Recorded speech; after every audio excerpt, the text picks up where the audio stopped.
हरिओम तत्सत। अब हामीले यहाँ 9औं अध्यायमा बीचमा विश्रान्ति गरेका थियौँ त हैन।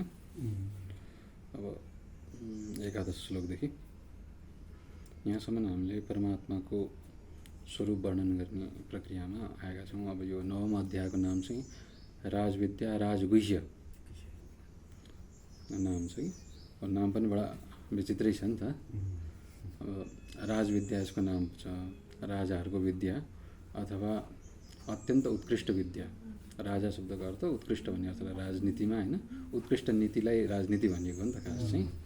राजाहरूको नीतिलाई राजनीति भन्दा पनि उत्कृष्ट नीति जुन नीतिद्वारा राज्यको जनको हित हुन्छ त्यस्तो किसिमको नीतिलाई राजनीति भनिन्छ। त्यस्तै किसिमले राजविद्या जो उत्कृष्ट विद्या जुन विद्याले परब्रह्म परमात्माको प्राप्ति दिलाउन सक्दछ, गराउन सक्दछ, त्यस्तो विद्यालाई राजविद्या भनिन्छ नि त, उत्कृष्टतम विद्या भएको हुनाले चाहिँ। अब राजविद्या पनि हो, साथसाथमा राजगुह्य पनि भनेको छ यसलाई चाहिँ। राजाहरूको अथवा अत्यन्त उत्कृष्ट मात्र विद्या नभएर यो गोपनीयमा पनि अत्यन्त गोपनीय छ, रहस्यमा पनि अत्यन्त रहस्यपूर्ण छ। जुन अति महत्त्वपूर्ण चिज हुन्छ त्यसलाई लुकाएर छुपाएर राखिन्छ नि त। अत्यन्त मूल्यवान वस्तुलाई चाहिँ हामी प्राय सेफमा सन्दुकमा लुकाएर राख्छौँ त। त्यस्तै किसिमले विद्या पनि रहस्यपूर्ण भएको हुनाले चाहिँ अत्यन्त गोपनीय छ। यो विद्या चाहिँ अधिकारी पात्रलाई मात्र दिनु भन्न खोजेको छ तात्पर्य। अर्जुन जस्तो अधिकारी व्यक्ति भयो भने भगवान श्रीकृष्णले चाहिँ यस्तो विद्यालाई प्रकट गर्नुहुन्छ। नत्र सामान्यतः यो विद्या जो अधिकारी छैन, अब जसलाई चक्कु चलाउन आउँदैन, खुकुरी चलाउन आउँदैन, उसलाई चक्कु हातमा दियो, बन्दुक हातमा दियो भने उसले के गर्छ? आफ्नो पनि विनाश गर्छ, अरूको पनि विनाश गर्छ। त्यस्तै किसिमले यो विद्या पनि अधिकारी पात्रलाई मात्र दिनु, नत्र यसको सम्हालेर यसलाई बचाएर राख्नु भन्ने उद्देश्यले पनि यसको नाम राजगुह्य भनेर राखिएको छ। यसमा परमात्माले आफ्नो स्वरूपद्वारा नै सारा जगत व्याप्त छ। यो दुई किसिमले यहाँ स्वरूप वर्णन गरियो। परमात्माको मूलभूत स्वरूपलाई पनि वर्णन गरियो र यो उत्तम अधिकारीहरूको लागि, उत्तम अधिकारीहरूको लागि चाहिँ परमात्मादेखि अतिरिक्त केही पनि छैन। त्यसै कारणले जगतभित्र बाहिर हेर्ने हो भने परमात्मा न जगतभित्र हुनुहुन्छ न बाहिर हुनुहुन्छ। किनभने जगतै छैन त परमात्मा त्यसमा खोजेर कहाँ भेटिन्छ त। त्यो स्थितिमा उत्तम अधिकारीहरूको लागि जो नेतिका अधिकारी छन्, उपनिषदले अन्तिममा गएर त्यो परब्रह्म तत्त्वलाई बताउनुको लागि के को सहायता गराएको छ भन्दाखेरि नीतिद्वारा निषेधले परमात्माको स्वरूप बताउनलाई यो पनि होइन त्यो पनि होइन भनेर सम्पूर्ण मूर्त जगतको र अमूर्त जगत दुईटीको निषेध गरेर परब्रह्म परमात्माको स्वरूपलाई निरूपण गरेको छ। त्यही प्रणाली अनुसार भगवानले यहाँ भूतभृन्न च भूतस्थो ममात्मा भूत भावना भनेर अब सम्पूर्ण प्राणीहरूमा म छैन र प्राणीहरूभित्र म पनि छैन, म भित्र पनि प्राणी छैन, जगत छैन भन्नुभयो। फेरि पछि के भन्नु भन्दाखेरि सम्पूर्ण प्राणीहरूमै म नै छु र म भित्रै सबै प्राणीहरू छन्, यो पनि भन्नुभयो। यो दुईटै विरोधी कुरो हो नि त। यो दुईटै विरोधी कुरो हेर्दाखेरि झट्ट विरोधी देखिए तानि परमात्माले अधिकारी पात्रलाई हेरेर उत्तम अधिकारीको लागि चाहिँ सारा जगत के छ भन्दाखेरि स्वप्नसरी भएको हुनाले उहाँले चाहिँ निषेधात्मकबाट चाहिँ जगतै छैन भन्ने हिसाबले भन्नुभयो। त्यो स्थितिमा त्यस्ता परम ज्ञानी जो समाधि स्थितिमै बस्छन् उनीहरूको लागि परमात्मा स्वरूपदेखि अतिरिक्त केही नभएको हुनाले अत जगत भयो भने जगतमा परमात्मा छ, त्यसलाई धान्ने परमात्मा छ भन्न मिल्थ्यो। यो उत्तम अधिकारीको लागि यो जरुरी छैन, सिधै परमात्माको स्वरूपलाई वर्णन गर्नु। अब अधम अधिकारीको लागि अथवा मध्यम अधिकारीको लागि चाहिँ जगत पनि देखिएको छ, त्यसलाई धारण गर्ने कोही तत्त्व होला भनेर चिन्तन मनन गर्नको लागि मध्यम अधिकारीको लागि चाहिँ जगतको सृष्टि, त्यसलाई सृष्टि गर्ने प्रकृतिलाई आधार दिने परब्रह्म तत्त्व, यसरी चाहिँ परमात्माले चाहिँ जगत देखिएको छ। अब हामीले सामान्य अधिकारीहरूले जो हामीले देख्छौँ जगत छैन भन्न त मिल्दैन नि त। द्वैत पनि देखिएको छ, जगतमा हामीले सुख दुःख पनि भोगिएका छौँ। सिधै यसको निषेध त गर्न सक्दैनौँ। अब निषेध गर्न सकेपछि जगत छ भने जगतको कारण पनि छ। जगतलाई बनाएको जगतमा के छ भने प्रकृति छ। प्रकृति दुई किसिमले छ, परा प्रकृति र अपरा प्रकृति। यो दुवै परा प्रकृति र अपरा प्रकृतिलाई सञ्चालन गर्ने एउटा तत्त्व छ। हो त्यसरी त्यो तत्त्वलाई बुझ भनेर चाहिँ अर्को प्रक्रियाले यो मध्यम अधिकारीहरूको लागि चाहिँ यी दुईटा प्रक्रियाले चाहिँ भगवानले यहाँ स्वरूपको वर्णन गर्नुभयो। परमात्माको स्वरूप हुँदाहुँदै पनि त्यो परमात्माको स्वरूपलाई चाहिँ मूढ व्यक्तिहरूले जान्न जान्दैनन्। उल्टै बरु के छ भने तिरस्कार नै गरिदिन्छन्। अब त्यस्तो किसिमको संसारमा बडा विचित्र प्रकृति छ। यो किन हुन्छ, कसरी गर्छन् भन्ने कुरोलाई चाहिँ परमात्माको स्वरूप सर्वव्यापक हुनुहुन्छ, सारा जगतमा हुनुहुन्छ पनि हुनुहुन्न पनि। ठिक छ, उत्तम अधिकारीको लागि परमात्माको सेवा केही पनि छैन, मध्यम अधिकारीको लागि सारा जगतमा परमात्मा नै हुनुहुन्छ। तैपनि अब मूढ व्यक्तिहरूको लागि, जो विवेकी छैनन्, जो विचारवान छैनन्, उनीहरूको लागि चाहिँ परमात्माको स्वरूप सर्वत्र के छ भन्दाखेरि कहीँ पनि छैन, परमात्मा नै छैनन्, परमात्मा नै होइन भन्ने किसिमको यस्तो किसिमको भ्रमात्मक बुद्धि हुन्छ। त्यस्ताले परमात्माको स्वरूपलाई तिरस्कार पनि गरिरहेका छन्। त्यसै कारणले गर्दाखेरि उनीहरूलाई सुख शान्ति त टाढैको कुरो होस् है, परमात्माको प्राप्ति त हुने सम्भावनै भएन। जसले परमात्माको स्वरूपलाई नै स्वीकार गर्दैन उसलाई परमात्माको प्राप्ति कहाँबाट हुन्छ। परमात्माको प्राप्तिमै के छ भने दुःखको निवृत्ति र सुखको प्राप्ति छ। अब त्यस्ता व्यक्तिहरूलाई सुख शान्ति पनि हुँदैन भन्ने कुरालाई चाहिँ यहाँ परमात्माले बुद्धको कथामा चाहिँ तीनजना व्यक्तिको छुट्टा छुट्टी प्रश्न यस्तो हैन, त्योसँग सम्बन्धित छैन। यहाँ चाहिँ परमात्माको मूढ व्यक्तिले तिरस्कार गरिरहेका छन् भनेर संसारमा अत्यन्त मूर्ख व्यक्तिहरूलाई सम्बोधन गरेर संसारमा यो पनि स्थिति छ। त्यसै कारणले भक्त र बुद्धिमान व्यक्तिहरूलाई बच्नको लागि यस्तो किसिमको प्रक्रियाहरूबाट तिमी बच भन्नको लागि यस्ता यस्ता व्यक्तिहरू पनि छन् भनेर इङ्गित गर्दै हुनुहुन्छ। अवजानन्ति मां मूढा, अवजानन्ति मां मूढा, अवजानन्ति मां मूढा, अवजानन्ति मां मूढा, अवजानन्ति मां मूढा, अवजानन्ति मां मूढा, मानुषीं तनुमाश्रितं, मानुषीं तनुमाश्रितं, मानुषीं तनुमाश्रितं, मानुषीं तनुमाश्रितं, मानुषीं तनुमाश्रितं, मानुषीं तनुमाश्रितं, परं भावमजानन्तो, परं भावमजानन्तो, परं भावमजानन्तो, परं भावमजानन्तो, परं भावमजानन्तो, परं भावमजानन्तो, मम भूतमहेश्वरं, मम भूतमहेश्वरं, मम भूतमहेश्वरं, मम भूतमहेश्वरं, मम भूतमहेश्वरं, मम भूतमहेश्वरं। मूढा, मूढ व्यक्ति अर्थात् अज्ञानले ढाकिएका जो व्यक्तिहरू छन् मूढ हुन्छन्। अथवा मूढ व्यक्ति भनेको जस्तै ढुङ्गा यताउति हल्लिँदैन नि त, त्यस्तै किसिमले मूढ व्यक्ति पनि सम्झायो भने पनि कथन यता दायाँबाट बायाँ हुँदैन नि त। त्यस्तै किसिमको मूढ व्यक्ति, तमोगुण भएका व्यक्तिहरूको चाहिँ क्रिया शक्ति धेरै कम हुन्छ, ज्ञान शक्तिको त कुरै नगरौँ। त्यस्ता मूढ व्यक्तिहरूले चाहिँ के गर्छन् भने परमात्माको तिरस्कार गर्ने गर्दछन्। अब यो कथा चाहिँ भगवानको शिशुपाललाई लिएर पनि भन्नुभयो। शिशुपालले भगवानको अब यो मनुष्य शरीरलाई धारण गरेको देखेर चाहिँ यो पनि ईश्वर हुन्छ भनेर तिरस्कार उनले 100 चोटिसम्म गरे, भगवानले 100 चोटिसम्म माफ पनि गर्नुभयो नि। त यहाँ एउटा त्यो सङ्केत त्यसलाई पनि हो। अर्को सङ्केत के छ भने परमात्माको स्वरूप सर्वव्यापक छ, प्रत्येक कणकणमा छ, प्रत्येक प्राणीहरूमा रहेको चेतन स्वरूप छ।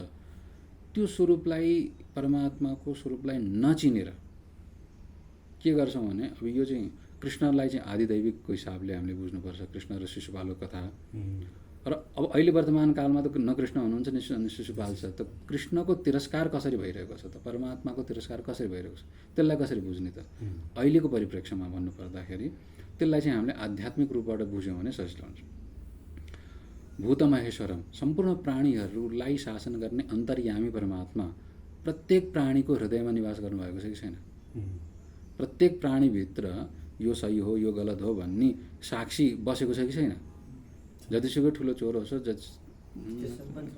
डकैत किन नहोस् होइन, जतिसुकै पापी किन नहोस्, त्यसको हृदयमा नै बसेर चाहिँ यो चाहिँ गलत हो है, यो चाहिँ गर्नु हुँदैन भनेर भित्रबाट आवाज दिने साक्षी चेतन छ कि छैन? पशुमा पनि छ, पक्षीमा पनि छ, मनुष्यमा पनि छ, सबैमा त्यो परमात्मा तत्त्व सम्पूर्ण प्राणीहरूको शासक पनि त्यही हो, सञ्चालक पनि त्यही हो, त्यो बसिरहेको छ। तैपनि यो त्यो परम भावलाई चाहिँ, परमात्माको त्यो उत्कृष्ट स्वरूपलाई चाहिँ व्यक्तिले चिन्दैन। किन भन्दाखेरि तमोगुणले आच्छादित भएको हुनाले, अज्ञानले ढाकिएको हुनाले हामी प्रत्येक प्राणीहरूलाई के गर्छौँ भन्दाखेरि यो मानुषिम तनमा आश्रितम, मान्छेको शरीरलाई हेरेर, पशुको शरीरलाई हेरेर, पक्षीको शरीरलाई हेरेर, कीट पतङ्गको शरीरलाई हेरेर त्यसभित्र रहेको परमात्मा तत्त्वको उपेक्षा गरिदिन्छौँ, तिरस्कार गरिदिन्छौँ। त्यो भित्र हामीले परमात्मा तत्त्व देख्दैनौँ, त्यसलाई हामी या त शत्रुको रूपमा हेर्छौँ, या त मित्रको रूपमा हेर्छौँ, या त पुत्रको रूपमा हेर्छौँ, सगी सम्बन्धीको रूपमा, कुटुम्बको रूपमा हेर्छौँ। त्यो भित्र शरीरले छोपिएको एक त जीव रूप पनि छ, अर्को साक्षी चेतन पनि छ, परमात्मा पनि हुनुहुन्छ, अन्तर्यामी पनि हुनुहुन्छ। त्यो अन्तर्यामीलाई चाहिँ हामीले के गर्छौँ भन्दाखेरि तिरस्कार गरिदिन्छौँ र त्यो तिरस्कार गरिदिएर के गर्छौँ भन्दाखेरि अब जानन्ती, मनुष्यहरूको यो सबैको स्थिति, विशेष गरी अब पशुहरूमा त यो विवेक हुँदैन, मनुष्यहरूमा चाहिँ विवेक हुने भएको हुनाले विवेक हुँदाहुँदै पनि यो गो हो र यो त यो यसको छोरो हो, यो नाति हो, यो हो भनेर चाहिँ परमात्मा भित्र लुकेको जुन छ त्यसलाई चाहिँ हामी हेर्न चाहँदैनौँ, त्यसलाई तिरस्कार गरिदिन्छौँ। र यसरी नै परमात्माको स्वरूपलाई हामी तिरस्कार गरेर कहीँ पनि परमात्मालाई देख्न सक्दैनौँ। दृष्टिकोण नै हाम्रो यति तुच्छ भइसकेको छ, यति सङ्कुचित भइसकेको छ कि अब परमात्माको भावना भनेर अलिकति हाम्रो परम्पराले सिकाएअनुसार मूर्तिमा गर्नुपर्छ, मन्दिरमा गर्नुपर्छ भनेर अलिअलि मूर्ति र मन्दिरमा चाहिँ अलिअलि बचेको थियो। त्यो पनि अब अहिलेको संस्कृतिले, वर्तमान परिप्रेक्ष्यको होइन, धर्मान्धता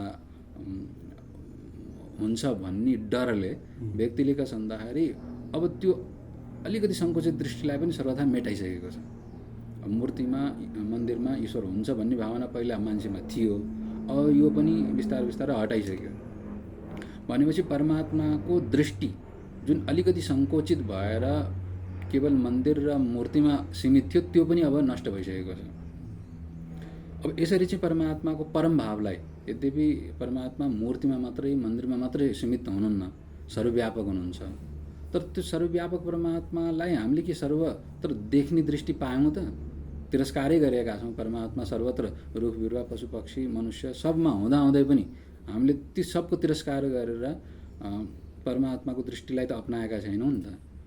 अब अलिअलि बचेको त्यो दृष्टिलाई मन्दिरमा त्यो पनि तिरस्कार गरेर, त्यो पनि कहाँ हो र, कहाँ छ मन्दिरमा? परमात्माले त खाना खाँदैनन्, परमात्माले त बोल्दैनन् इत्यादि अनेकौँ कुतर्कहरू लगाएर परमात्माको स्वरूपलाई नै सर्वथा तिरस्कार गरिरहेका छन्। ठिक छ।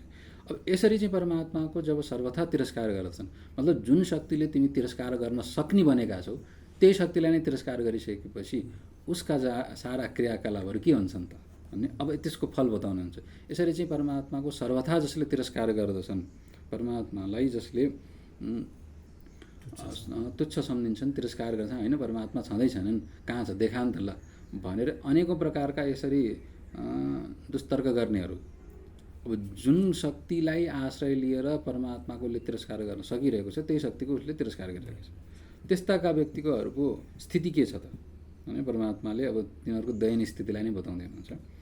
मोघाशा मोघकर्माणो, मोघाशा मोघकर्माणो, मोघाशा मोघकर्माणो, मोघाशा मोघकर्माणो, मोघाशा मोघकर्माणो, मोघाशा मोघकर्माणो, मोघज्ञानाविचेतसः, मोघज्ञानाविचेतसः, मोघज्ञानाविचेतसः, मोघज्ञानाविचेतसः, राक्षसीमासुरीं चैव, राक्षसीमासुरीं चैव, राक्षसीमासुरीं चैव, राक्षसीमासुरीं चैव, राक्षसीमासुरीं चैव, राक्षसीमासुरीं चैव, प्रकृतिं मोहिनीं श्रिताः, प्रकृतिं मोहिनीं श्रिताः, प्रकृतिं मोहिनीं श्रिताः, प्रकृतिं मोहिनीं श्रिताः, प्रकृतिं मोहिनीं श्रिताः, प्रकृतिं मोहिनीं श्रिताः।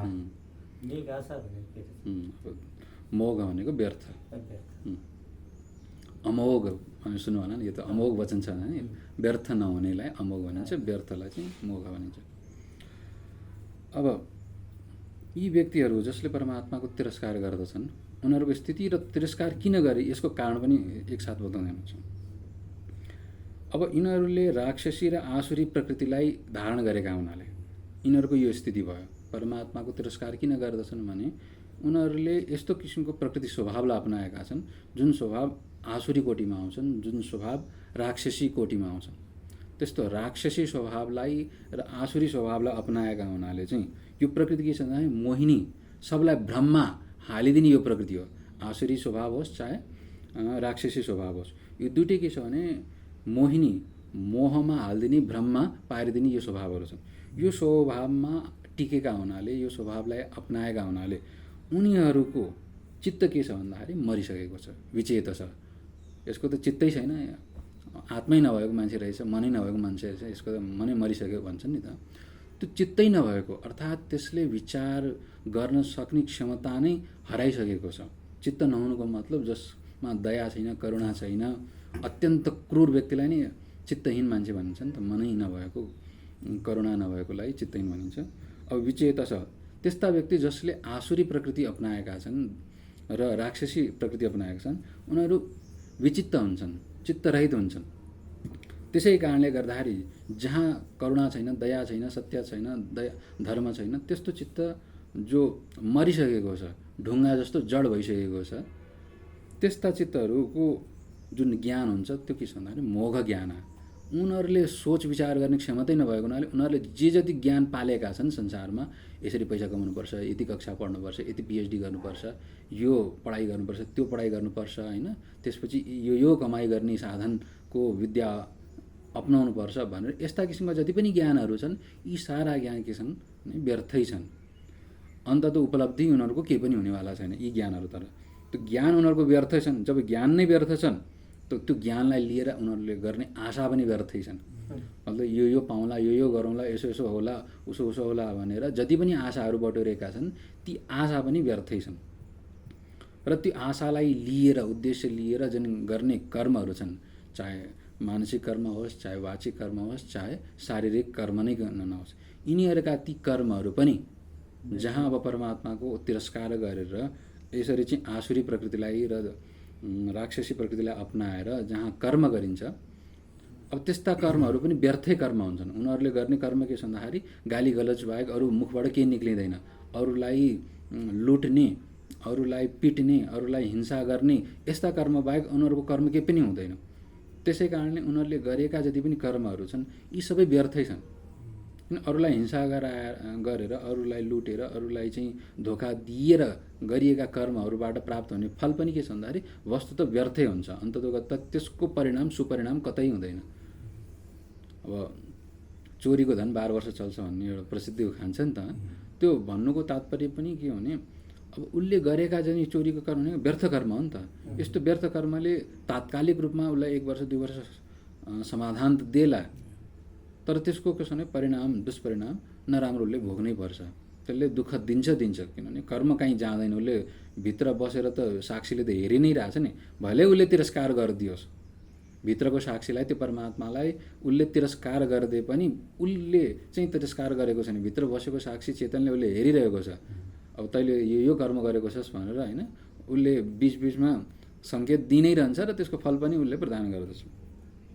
अत यस्ता व्यक्तिहरू किन परमात्माको भित्र रहेको लुकेको परमात्माको तिरस्कार गर्छन् भने यो आसुरी सम्पत्तिलाई यिनीहरूले अपनाएको हुनाले। आसुरी सम्पत्तिको विवरण चाहिँ यो भगवानले 17 अध्यायमा लामो गर्नुहुन्छ।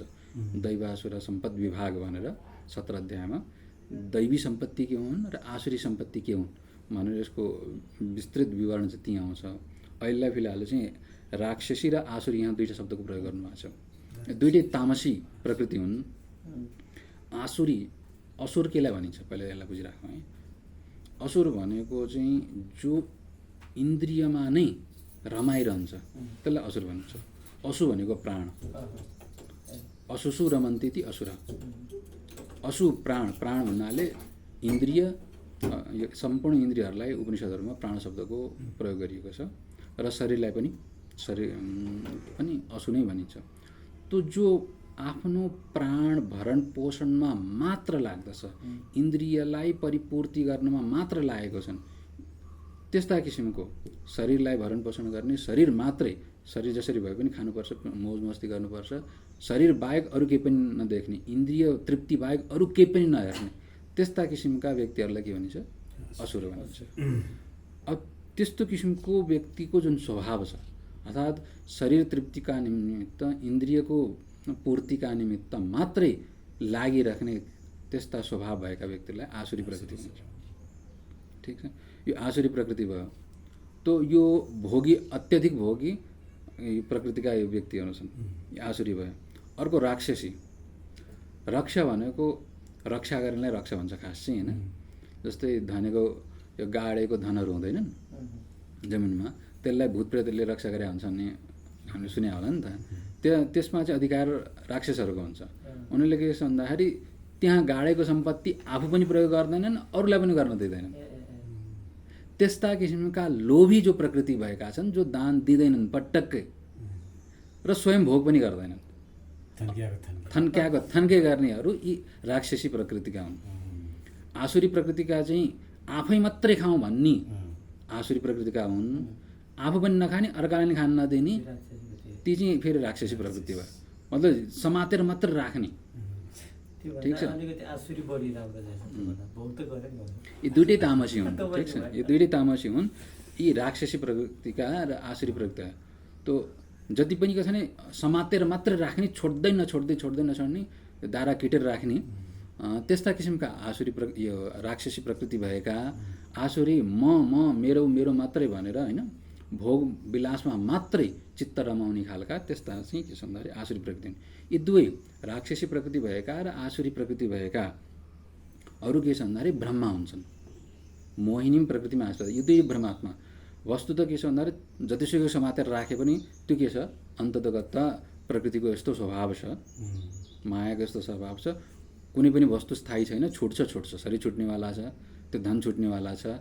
भनेपछि जतिसुकै राक्षसी प्रवृत्ति अपनाए पनि त्यो उसमा टिक्नेवाला छैन। जतिसुकै आसुरी प्रवृत्ति अपनाए पनि भोगेर कहिले पनि सन्तुष्टि मिल्नेवाला छैन। अलिकति खायो, अर्काको लुटेर पुटेर आफ्नै मात्रै पूर्ति गर्ने जति पनि आसुरी प्रकृतिहरू छन्, उनीहरूको पनि के छ भने ब्रह्मा छन्। शरीरको पोषणबाट, इन्द्रियको तुष्टिबाट नै सुख हुन्छ, शान्ति हुन्छ भन्ने जुन भ्रान्ति छ नि, त्यो यो भ्रान्ति अब अरूलाई दिएर जति सन्तोष हुन्छ, अरूलाई खुवाएर जति सन्तोष हुन्छ, अरूलाई गरेर जति सन्तोष हुन्छ, त्यति आफै खाएर हुँदैन। अब आफै पनि यो अनुभव गर्न सकिन्छ, आफूले राखेको भन्दा अरूलाई दिँदा सन्तोष बढी हुन्छ, आफूले खानुभन्दा अरूलाई खुवाउनुमा बढी सन्तोष हुन्छ। तर के छ भने आसुरी प्रकृति भएका र राक्षसी प्रकृति भएकाहरूमा भ्रम के छ भने मैले राखेपछि, मैले खाएपछि मात्र सन्तोष हुन्छ, यही भ्रम हो। त्यो मोहिनी प्रकृतिमा आश्रित यस्तो किसिमको मोहमा फसेका छन् नि, विचार पनि आउँदैन, विवेक पनि आउँदैन। यस्तो भ्रममा फसेको हुनाले उनीहरू आसुरी र राक्षसी प्रकृतिमा फसेका छन्। त्यस्ता व्यक्तिहरूको चित्त सर्वथा नष्ट भइसकेको हुन्छ। चित्तमा अलिकति पनि दया, करुणा, सत्य, धर्मको अङ्कुर पलाउन सक्दैन। अत उनीहरूले गरेका आशा, उनीहरूले गरेका कर्म, उनीहरूको ज्ञान सबै के हुन्छ, व्यर्थै जान्छ। उनीहरूले जतिसुकै अब शरीर तृप्तिको लागि कर्म गरून्, जतिसुकै आफ्नो सम्पत्ति बचाउनको लागि कर्म गरून्, जतिसुकै आशा गरून्, जतिसुकै चिन्तन मनन गरून्, त्यो सबै के जान्छ भन्दाखेरि व्यर्थै जान्छ। कसैको लागि उपयोगी हुँदैन, न उसैको लागि पनि उपयोगी हुन्छ, त्यो व्यर्थै जान्छ। त्यसै कारणले गर्दाखेरि त्यस्ता व्यक्ति जो आसुरी र राक्षसी प्रकृतिमा रमेका छन्, उनीहरूको त्यो कर्महरू व्यर्थ हुने भए हुनाले उनीहरूले नै के गर्छन् भने परमात्माको तिरस्कार गर्ने गर्दछन्। किन भन्दाखेरि विचार विवेक छैन नि त। अत उनीहरूले परमात्माको चाहे दैवी स्वरूप होस्, परमात्माको यो दिव्य वाणी, त्यसै कारणले उनीहरूले के छ भने यो गोठालेको कुरो के सुन्ने र, अब 5000 वर्ष भइसक्यो भगवान्ले उपदेश दिनुभएको गीताको होइन, अब यो वाणीमा पनि उनीहरू तिरस्कार गर्छन्। गीता सुन्नु हुँदैन, पढ्नु हुँदैन, किनभने बुद्धि भोडिदिन्छन् भन्ने किसिमको अनेकौँ प्रकारका अलग अलग तर्कहरू, अलग अलग विचारहरू उनीहरूले प्रदान गर्दछन्। अब उनीहरू किन त्यस्तो किसिमका विचारहरू अभिव्यक्त गर्दछन्, परमात्माको वाणीमा पनि तिरस्कार गर्छन् भने आसुरी प्रकृतिमा र राक्षसी प्रकृतिमा मोहिनी भ्रममा परेका छन्।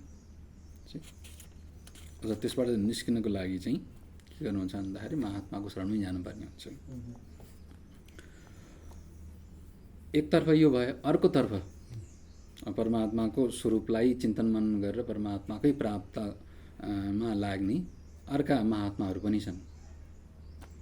महात्मानस्तु मां पार्थ, महात्मानस्तु मां पार्थ, महात्मानस्तु मां पार्थ, महात्मानस्तु मां पार्थ महात्मानस्तु मां पार्थ महात्मानस्तु मां पार्थ दैवीं प्रकृतिमाश्रिताः दैवीं प्रकृतिमाश्रिताः दैवीं प्रकृतिमाश्रिताः दैवीं प्रकृतिमाश्रिताः दैवीं प्रकृतिमाश्रिताः दैवीं प्रकृतिमाश्रिताः भजन्त्यनन्यमनसो भजन्त्यानन्यमनसो भजन्त्यनन्यमनसो भजन्त्यानन्यमनसो भजन्त्यनन्यमनसो भजन्त्यानन्यमनसो ज्ञात्वा भूतादिमव्ययम् ज्ञात्वा भूतादिमव्ययम् ज्ञात्वा भूतादिमव्ययम् ज्ञात्वा भूतादिमव्ययम् ज्ञात्वा भूतादिमव्ययम् ज्ञात्वा भूतादिमव्ययम्।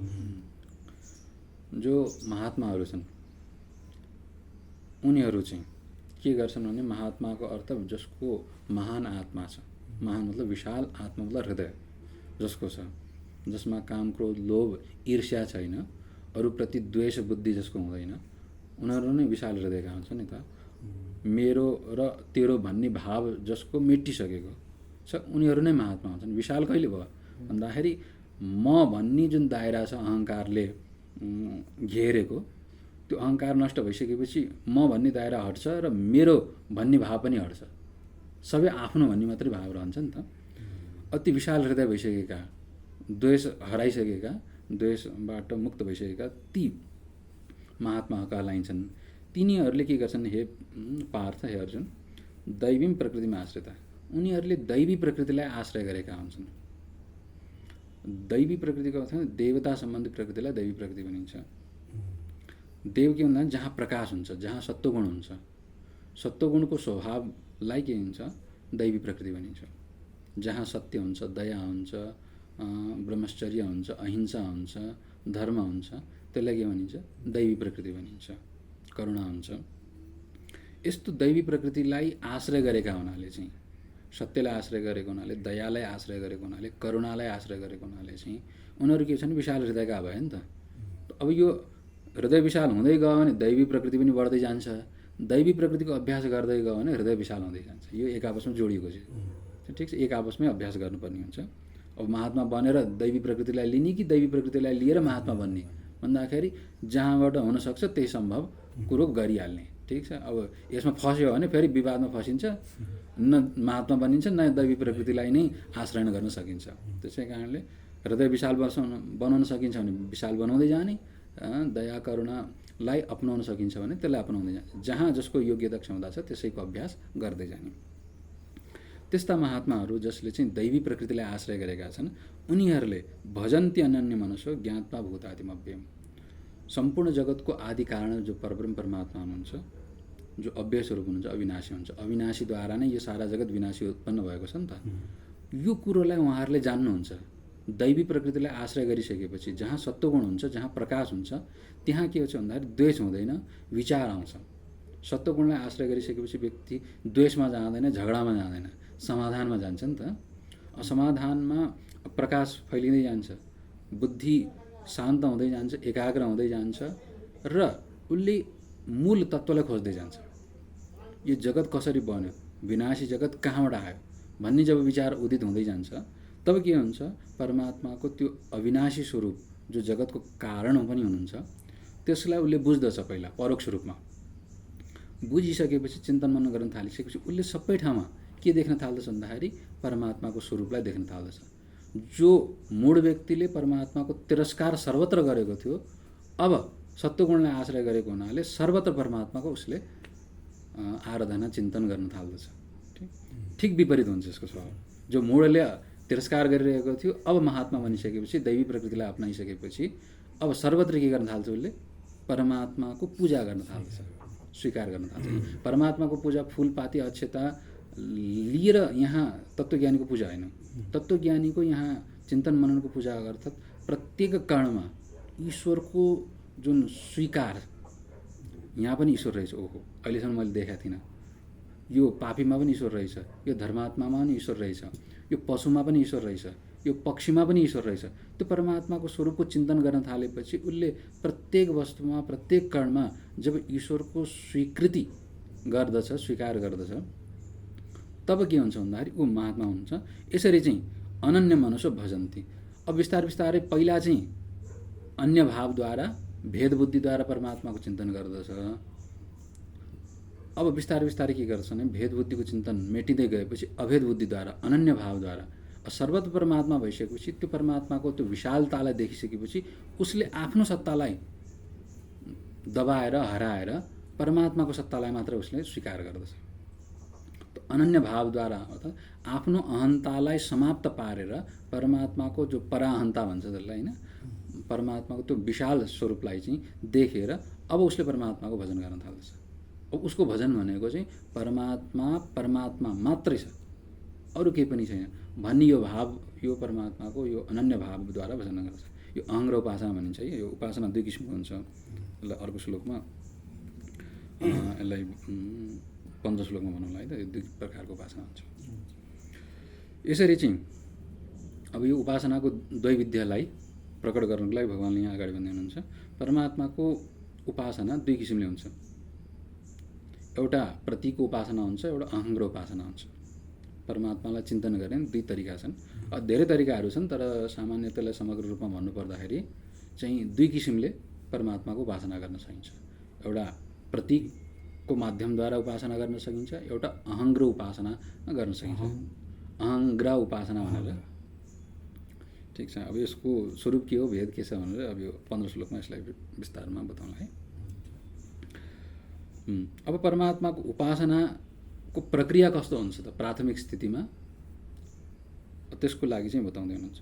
सततं कीर्तयन्तो मां, सततं कीर्तयन्तो मां, सततं कीर्तयन्तो मां, सततं कीर्तयन्तो मां, सततं कीर्तयन्तो मां, सततं कीर्तयन्तो मां, यतन्तश्च दृढव्रताः, यतन्तश्च दृढव्रताः, यतन्तश्च दृढव्रताः, यतन्तश्च दृढव्रताः, यतन्तश्च दृढव्रताः, यतन्तश्च दृढव्रताः, नमस्यन्तश्च मां भक्त्या, नमस्यन्तश्च मां भक्त्या, नमस्यन्तश्च मां भक्त्या, नमस्यन्तश्च मां भक्त्या, नमस्यन्तश्च मां भक्त्या, नमस्यन्तश्च मां भक्त्या, नित्ययुक्ता उपासते, नित्ययुक्ता उपासते, नित्ययुक्ता उपासते, नित्ययुक्ता उपासते, नित्ययुक्ता उपासते। नित्ययुक्ता उपासते। अब प्रारम्भदेखि लिएर अन्त्यसम्मका उपासनाहरूलाई यहाँ सङ्ग्रह गरेर दुई किसिमको होइन, प्रतीक उपासना र अहङ्ग्र उपासनाको कुरा गरियो। त्यसैलाई यहाँ अब प्रारम्भिक उपासकहरूले कसरी उपासना गर्दछन् परमात्माको भन्दाखेरि सततं कीर्तयन्तो मां, परमात्माको नै नित्य निरन्तर उनीहरूले के गर्छन् भन्दाखेरि कीर्तन गर्दछन्। कीर्तनको अर्थ वाणीद्वारा परमात्माको नामलाई उच्चारण गर्नलाई कीर्तन भनिन्छ। तो जो व्यक्ति उपासक हुन्छ, उपासना शब्दकै अर्थ के भने उप र अस धातु छ, ठिक छ। अब आसन भनेको बस्नु, उप भनेको छेउमा, समीपमा बस्नु नै उपासना अथवा उपासना हो। उपासना नपुंसकलिङ्ग शब्द हो, उपासना स्त्रीलिङ्ग शब्द हो, त्यति लिङ्गभेद मात्रै हो, अर्थ हो यो। त्यो उपासना छेउमा गएर बस्नु, ठिक छ। छेउमा गएर बस्ने, समीपमा जानु, समीपमा निवास गर्नु नै उपासना हो। त परमात्माको छेउमा गएर बस्ने कसरी त? परमात्मालाई हामीले देखेका छैनौँ, बुझेका छैनौँ, त के सहारा छ त भन्दाखेरि एउटा नाम मात्रको सहारा छ। परमात्माको नाम लिइसकेपछि, परमात्मा नाम लिएपछि नामद्वारा नामी के छ भने तानिएर आउँछ। परमात्मा व्यापक छन्, सर्वत्र छन् भए तापनि नाम उच्चारण गरेपछि बल्ल के हुन्छ भने परमात्माको एउटा आकार हाम्रो मस्तिष्कमा आउँछ। परमात्मा यो टेबलमा पनि छन्, यो घरमा पनि छन्, ढुङ्गामा पनि छन्, मोबाइलमा पनि सबैमा छन्, हावामा पनि छन्, ठिक छ। तैपनि परमात्मा भनेर हामीले देख्छौँ त, बुझ्छौँ त, बुझ्दैनौँ नि त। तर एउटा नाम लिने बित्तिकै, कृष्ण भन्ने बित्तिकै दिमागमा झझल्का आउँछ, शिव भन्ने बित्तिकै झझल्का आउँछ नि त। त नाममा त्यो शक्ति छ। त्यसै कारणले चाहिँ जो यतन्तश्च प्रयास गर्ने जो योगीहरू छन्, यतनशील छन्, ठिक छ। अब संसारमा सबभन्दा ठुलो यत्न परमात्मा प्राप्तिको लागि नै गर्नुपर्ने हुन्छ। बाँकी संसारको प्राप्तिको लागि गरिने प्रयास होइन। त्यसै कारणले यति शब्दको जुन प्रयोग हुन्छ नि, यति भनेको सन्यासीलाई भनिन्छ। किन उनीहरूलाई यति शब्दको प्रयोग गर्ने? यति भने जो प्रयासरत छ उसलाई यति भनिन्छ। यत्ने गर्नेलाई यति भनिन्छ। प्रयास गर्ने जो स्वभावको छन् त संसारमा त सबैले प्रयास गरिरहेका छन्, त सन्यासीलाई नै मात्र किन यति भनियो? त सबभन्दा संसारमा ठुलो वस्तु प्राप्तिको लागि जसले प्रयास गर्यो ऊ नै सबभन्दा ठुलो प्रयत्नवान भयो नि त। प्रयासरत ऊ नै छ जसले सबभन्दा ठुलो चिज प्राप्तिको लागि प्रयास गर्दछ। त्यसै कारणले उसलाई यति भनिन्छ।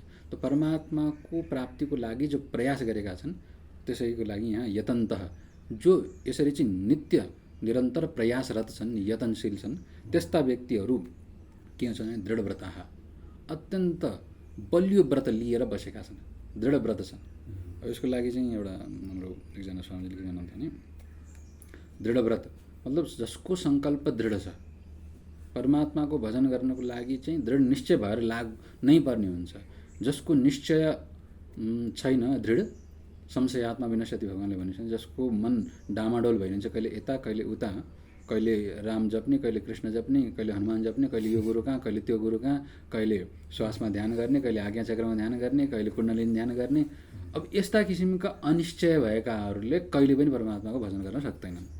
त्यसै कारणले सबभन्दा पहिले के भन्दाखेरि व्रत दृढ हुनुपर्छ। दृढ व्रत, व्रत मतलब जो नियम पालनको, उठ्ने भएपछि बिहान 5 बजी उठ्ने कि 4 बजी निश्चित रूपमा उठ्ने, स्नान गर्ने छ भने निश्चित रूपमा स्नान गर्ने, जप गर्ने छ भने निश्चित सङ्ख्यामा जप गर्ने, ध्यान गर्ने छ भने निश्चित सङ्ख्यामा ध्यान गर्ने, ईश्वरको यदि कृष्णको मूर्ति छ भने निश्चित रूपमा जीवनभर कृष्णै प्रकार समातेर बस्ने। अब एक गुरुसँग मन्त्र लिएको छ भने त्यही मन्त्रको नित्य निरन्तर अभ्यास गरिराख्ने। यसरी चाहिँ व्रत जसको दृढ हुँदैन उसले प्रयास पनि गर्न सक्दैन। त नियममा व्रतमा के छ भन्दाखेरि दृढता हुनु अति आवश्यक छ। त्यो नभइकन परमात्माको भजन सम्भव छैन।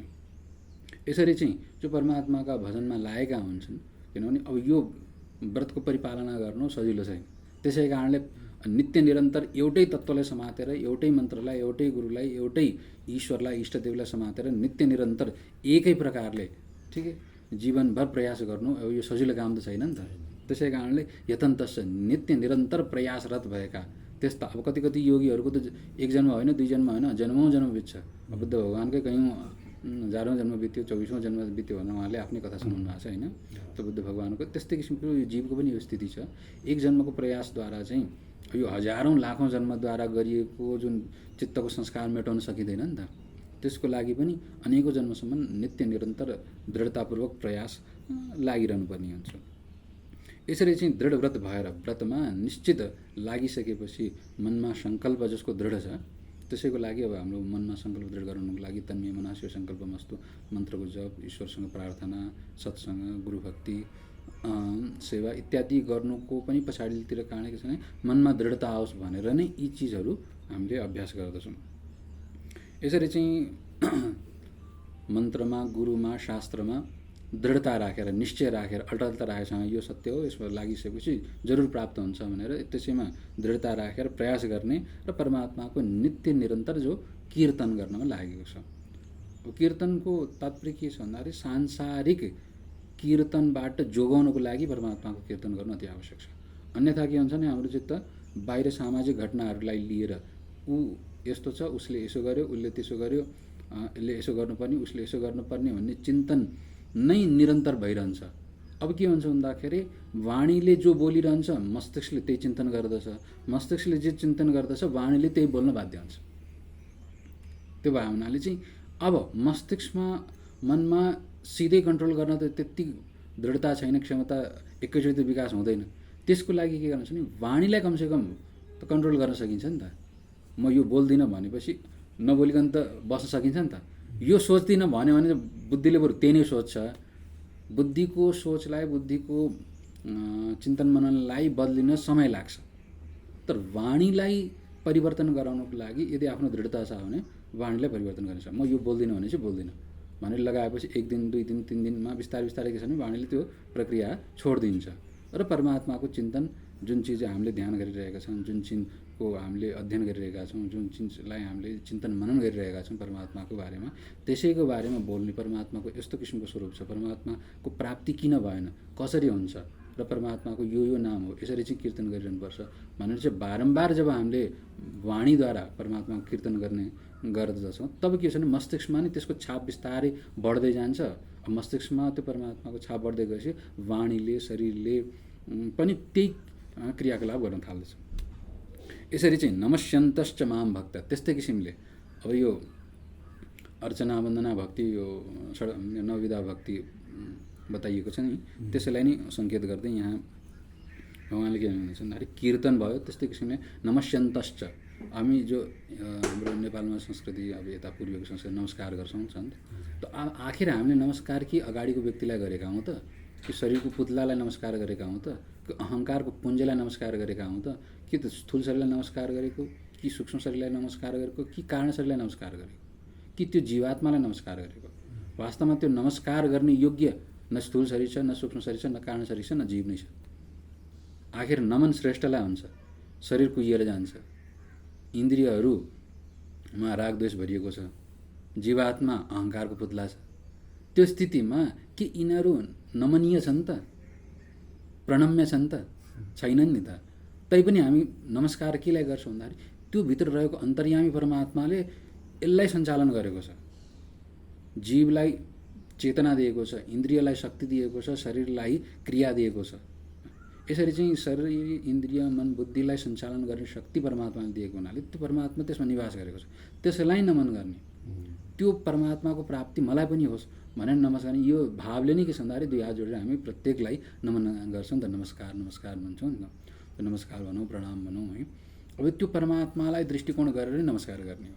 अब यो भाव विकास गर्दै नमस्यन्तश्च माम भक्त्या, भक्तिपूर्वक नित्ययुक्त, नित्य आफूले आफूलाई संयम गरेर चाहिँ परमात्माको यसरी चाहिँ के गर्छन् भन्दाखेरि उपासकले चाहिँ जो सत्वगुणमा आश्रय लिएका दैवी प्रकृतिमा भर परेका जो उपासकहरू छन्, ज्ञानीहरू छन्, उनीहरूले यसरी चाहिँ निरन्तर सर्वत्र परमात्माको दृष्टि राख्दै सबलाई नमस्कार गर्दै परमात्माको नै कीर्तन गर्दै, त्यही भएर पहिला राम राम शिव शिव भनेर होइन सम्बोधन गर्ने चलन पनि थियो नि त। अब त्यही अभ्यास बढाउनको लागि नै यो समाजमा प्रक्रिया पहिला अब जानेर होस् या नजानिकन पनि होस्, कतिले त जानेर पनि पहिला सुरु गर्नुभयो, पछि नजानिकन पनि गर्नुभयो। अब त्यसपछि सर्वथा अब अज्ञानको अन्धकारमा आइसकेपछि त्यो परम्परा पनि छुट्यो होइन। यसरी चाहिँ नित्ययुक्त उपासक परमात्माको उपासनामा नित्य निरन्तर लागेका छन्। ठिक, त उपासना गर्ने प्रक्रियामध्ये चाहिँ यो सामान्य यसबाट स्टार्टिङ पोइन्ट भयो। अघि दुईवटा उपासनाको कुरो गरेको थिएँ नि त, एउटा अहङ्ग्र उपासना, एउटा प्रतीक उपासना। त्यही कुरोलाई अब यहाँ उल्लेख गर्दै हुनुहुन्छ भगवान्ले। एउटा श्लोक गर्दैन है।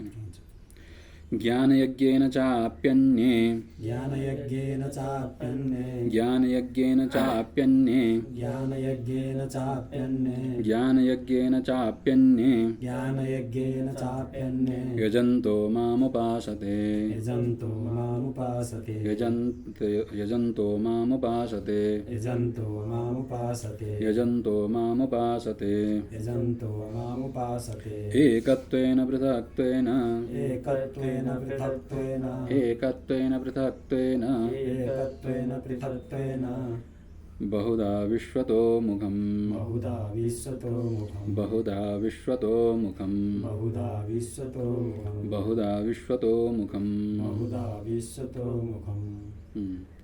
तो भक्तिपूर्वक परमात्माको यसरी चाहिँ नित्य उपासना हुन्छ, अर्थात् परमात्माको समीपमा पुग्ने प्रयास हुन्छ। ठिक, अब यो प्रयास चाहिँ दुई किसिमले हुन्छ। परमात्माको समीपमा पुग्ने प्रयास के छ भन्दाखेरि एउटा एकत्वेन, एकताको भावनालाई लिएर परमात्माको उपासना हुन्छ। अर्को पृथक्त्वेन, भेदको भावनालाई, अनेकताको भावनालाई लिएर परमात्माको उपासना गरिन्छ, परमात्माको छेउमा गइन्छ। तो एकताको भावना ज्ञान यज्ञद्वारा हुन्छ। ठिक छ, ज्ञान यज्ञको प्रसङ्ग पहिला पनि गइसकेको छ होइन। ज्ञान यज्ञ अर्थात् परमात्माको सिवाय संसारमा अरू कुनै पनि वस्तु छँदै छैन, यसलाई जान्नु, बुझ्नु र अनुभव गर्नु, यो के हो? ज्ञान यज्ञ। तो यो ज्ञान यज्ञको माध्यमद्वारा यस्ता किसिमका तत्त्वज्ञानीहरू छन्, जस्तो ठुल्ठुला ज्ञानी रमण महर्षिहरू जस्ता हुनुभयो होइन, याज्ञवल्क्य जस्ता ऋषिहरू, सुखदेवजी जस्ता स्वामीहरू हुनुभयो। उहाँहरू के भन्छ नि, ज्ञान यज्ञद्वारा नै परमात्माको योजन गर्नुहुन्छ, परमात्माको ध्यान चिन्तन उपासना गर्नुहुन्छ। उहाँहरूको नित्य चिन्तन के हुन्छन्, परमात्मादेखि अतिरिक्त हुँदै हुँदैन, संसारलाई उहाँहरूले हेर्नै हुन्न। त्यस्ता उहाँहरू यो उत्तम कोटिका हुनुहुन्छ। उहाँहरूको उपासना के हुन्छ भन्दाखेरि उहाँहरूको त अब तत्त्व प्राप्त भइसकेको हुनाले उपासना पनि भन्न मिल्दैन, प्राप्ति हुनुभन्दा पूर्वको स्थितिमा चाहिँ के छ भन्दाखेरि उपासना भनिन्छ। अब एउटा अहङ र उपासना हुन्छ जुनमा चाहिँ भेद दृष्टि सर्वथा लुप्त हुन्छ। म उपासक र मेरो उपास्य भन्ने यो दुईटा भावना जहाँ मेटिन्छ, म र मेरो भन्ने भावना मेटाएर परमात्मा नै म हुँ र म नै परमात्मा हुँ भन्ने जहाँ भावको दृढता हुन्छ, त्यो भावको दृढतालाई लिएर जहाँ परमात्माको उपासना गरिन्छ त्यो अहङ र उपासना। अहङ र भनेको अहमलाई लिएर, अब त्यहाँ अहम र त्वम दुईटा हुन्छ, म र तिमी भन्ने हुन्छ नि त। तिमीलाई सर्वथा हटाएर अब आफूभित्र तिमीलाई सर्वथा घोल्दिने। उपासना भनेको जहिले पनि के हुन्छ भने सानोमा ठुलोको भावना गर्नु उपासना हो। ठिक छ। उत्कृष्ट के हुन्छ, सानोलाई ठुलो बताउनु उत्कृष्ट हुन्छ कि ठुलोलाई सानो बताउनु उत्कृष्ट हुन्छ? कसैलाई प्रशंसा गर्नु पर्यो, स्तुति गर्नु पर्यो भने सानो मान्छेलाई ठुलो बताउनुमा प्रशंसा ठानिन्छ कि ठुलो व्यक्तिलाई सानो बताउनुमा प्रशंसा हुन्छ? हो। उपासना पनि त्यही हो। उपासना पनि के छ भन्दाखेरि सानोमा ठुलोको भावना गर्नु नै के हो भन्दाखेरि उपासना हो। अहम सानो छ, म त सानो अहङ्कारले पुतला भएको छु, त्यसलाई ईश्वरको भावना गर्नु। त्यसमा अब अहङ्कारको सानो के छ भन्दाखेरि अहङ्कारले गर्दाखेरि भएको छ, ठुलो ईश्वरको त्यहाँ भावना ल्याउनु पर्यो नि त। अब त्यो ईश्वरको भावना ल्याउनलाई त्यो अहङ्कार नतोडी हुँदैन। त्यसै कारणले यसलाई अहङ र उपासना भनिएको छ। त यहाँ जहाँ चाहिँ ईश्वरलाई भिन्न रूपमा भावना नगरिकन अभिन्न रूपमा आफूमा नै ईश्वरको भावना गरेर म नै ईश्वर हुँ भन्ने भावनाद्वारा जहाँ उपासना गरिन्छ, सर्वथा भेद दृष्टि मेटाइन्छ, त्यस्तो उपासना अहङ र उपासना भनिन्छ। यो चाहिँ ज्ञान यज्ञको मार्फतद्वारा नै हुन्छ। परमात्माको स्वरूप कस्तो छ, जगत कसरी बन्यो, कसरी परमात्मादेखि जगत भिन्न छैन र म पनि परमात्मादेखि कसरी भिन्न छुइनँ भन्ने जब चिन्तन हुँदै गइसकेपछि अब त्यसपछि अब जुन म भन्ने तत्त्वमा जो अहङ्कारले गर्दाखेरि अहन्ता आएको छ, त्यो अहङ्कारलाई हटाएर परमात्माको जहाँ प्रवेश गराइन्छ त्यो के छ, अहङ र उपासना हुन्छ। अब यो चिन्तन गर्नु उत्तम अधिकारीको लागि मात्रै सम्भव छ उपासना गर्नु। अब कतिपय छन् त्यस्ता दुर्लभ ज्ञानीहरू छन् जसले अहङ र उपासनाद्वारा एकत्वको भावनाद्वारा परमात्माको उपासना गर्दछन्, र अन्य छन् जो साधारण जन छन्, जो मध्यम अधिकारी छन् अथवा अधम अधिकारी छन्। उनीहरूले के गर्छन् भन्दाखेरि पृथक्त्वेन भिन्न, म उपासक हुँ, मेरो उपास्य परमात्मा हुनुहुन्छ। अब त्यो उपासनाको रूपमा प्रतीक उपासना गर्दछन् उनीहरूले चाहिँ। प्रतीक सबभन्दा दृष्टि के छ भन्दाखेरि यो शालिग्राम भगवान हो, यो शिवलिङ्ग हो, यो मूर्ति हो, यहाँ परमात्मा हुनुहुन्छ। अब ढुङ्गा के हो, परमात्मा त होइन नि त। परमात्मा कहाँ विशाल व्यापक तत्त्व छ, ढुङ्गा यत्रो सानो छ। त सानोमा ठुलोको भावना गर्नु यो के हो, उपासना हो। जसरी पहिला अहम सानो थियो, त्यो सानोमा विशाल परमात्मा भावना गर्नु अहङ र उपासना हो। सर्वत्र उपासनामा जहिले पनि त्यही हुन्छ, सानोमा के गरिन्छ, ठुलोको भावना गरिन्छ। अब ढुङ्गा त सानै छ नि त, मूर्ति त सानै छ नि त, एक बित्ताको हुन्छ, कहीँ एक हातको हुन्छ, ठिक छ। घरमा अब शास्त्रले अलग अलग किसिमको विधान गरेको छ, त्यही अनुसार उपासना हुन्छ। अब त्यो सानो ढुङ्गामा, त्यो सानो मूर्तिमा, सानो चित्रमा त्यो विश्वलाई सृष्टि गर्ने, ब्रह्माण्डलाई प्रकट गर्ने, ब्रह्माण्डलाई सञ्चालन गर्ने त्यत्रो ठुलो परमात्माको भावना त्यहाँ गर्नु पर्यो नि त। यो के हो, उपासना हो। यसरी चाहिँ के गरिन्छ भन्दाखेरि उपासना गरिन्छ। कहाँ भन्दाखेरि विश्वतोमुखम, यो व्यापक संसारमा परमात्माको उपासना गरिन्छ। कसैले आकाशमा, कसैले वायुमा, कसैले पृथ्वीमा, कसैले त्यो शालिग्राममा, कसैले नर्मदेश्वरमा, कसैले मन्दिरमा, कसैले पोखरीमा, कसैले नदीमा, कसैले पर्वतमा। यो कसरी परमात्माको यो विशाल स्वरूप छ।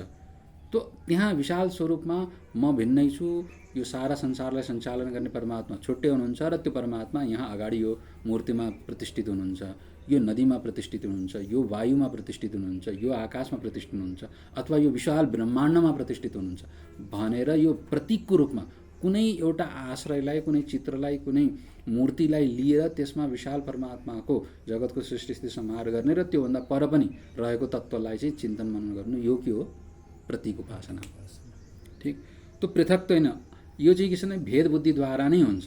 त्यो भिन्न बुद्धिद्वारा, भेद बुद्धिद्वारा चाहिँ परमात्माको उपासना बहुधा एक प्रकारले मात्रै हुँदैन। यो चाहिँ फेरि हाम्रो उपासना एक प्रकारले हुन्छ, तर यो प्रतीक उपासना चाहिँ बहुधा अनेक प्रकारले हुन्छ। सम्प्रदाय वैष्णवको छुट्टै छ, शैवहरूको छुट्टै छ, त्यस्तै किसिमले मुसलमानहरूको छुट्टै छ, क्रिस्चियनहरूको छुट्टै छ होइन। उहाँ सबैले गर्नेवाला के छ भन्दाखेरि भन्नेवाला निर्गुण भन्छन्, तर गर्नेवाला प्रतीक उपासनै गर्छन्। ठिक छ। कुनै न कुनै आश्रयलाई लिएर, कुनै न कुनै आकारलाई लिएर, कुनै न कुनै रूपलाई लिएर, कुनै न कुनै रङ्गलाई लिएर, कुनै न कुनै नामलाई लिएर जब उपासना गरिन्छ तब के भनिन्छ त्यसलाई? प्रतीक उपासना भनिन्छ।